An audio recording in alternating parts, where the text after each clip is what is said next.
ও ভক্ত সমাগমে সেজে উঠেছে বেগুনকোদরের রাসমঞ্চ। বহু প্রাচীন এই রাস উৎসব, প্রায় ৩০০ বছরের পুরানো এই রাস মন্দির। বহু ইতিহাসের সাক্ষী এই মন্দির। এখানে পূজিত হন রাধা গোপীনাথজি।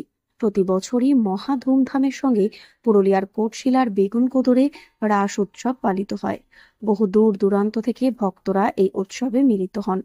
কোটশিলার বেগুনকোদর স্কুল ময়দানে আনুষ্ঠানিকভাবে এই রাস উৎসবের সূচনা হয়। ৫ দিনব্যাপী রাস উৎসব ও রাস মেলা পালিত হয় এখানে। থাকে নানান সাংস্কৃতিক অনুষ্ঠানের আয়োজন।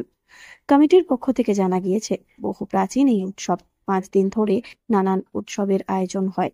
ছৌ, ঝুমুর, যাত্রা সহ থাকে নানান লোক উৎসবের আয়োজন। কাতারে কাতারে ভক্ত সমাগম হয় এখানে। বেগুনকোদরবাসী এবং অঞ্চলবাসী এবং জেলাবাসীকে সাদর আমন্ত্রণ। আগামী 10 তারিখ পর্যন্ত চলবে, ইংরেজি সোমবার অবধি।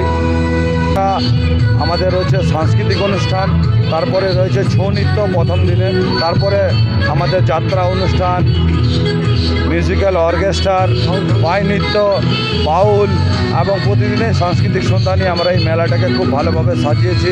আপনারা এ বিষয়ে পুরুলিয়া জেলা পরিষদের সভাধিপতি নিবেদিতা মাহাতো বলেন, পুরুলিয়ার ঐতিহ্য এই রাস মহোৎসব। বহু প্রাচীন এই মন্দির।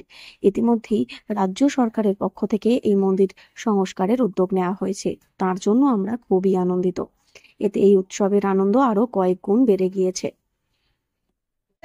বাংলার ঐতিহ্য সংস্কৃতি, আমাদের ঐতিহ্য সংস্কৃতি শুধুমাত্র বাংলার নয়, সংস্কৃতি ধরে রাখার জন্য বিভিন্ন মন্দিরকে তিনি রক্ষণাবেক্ষণ করছেন। ঠিক সেরকমই আমাদের পুরুলিয়া জেলার ঐতিহ্যবাহী যে রাস মেলা, রাস মহোৎসব হয়, প্রায় 250 থেকে 300 বছরের প্রাচীন বেগুনকোদরের রাস, সেই মন্দিরকে তিনি সংস্কার করছেন।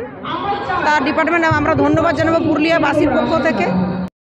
ভগবান ও ভক্তের মিলন উৎসব রাস। সারাটা বছর অধীর আগ্রহে বেগুনকোদর এলাকার মানুষেরা এই রাস উৎসবের অপেক্ষা করেন। এই উৎসবের আলাদাই মাধুর্য রয়েছে সকলের কাছে। তাই বেগুনকোদরের রাস আজও নিজের ঐতিহ্য বহন করে চলেছে। পুরুলিয়া থেকে শর্মিষ্ঠা ব্যানার্জির রিপোর্ট, লোকাল 18 বাংলা।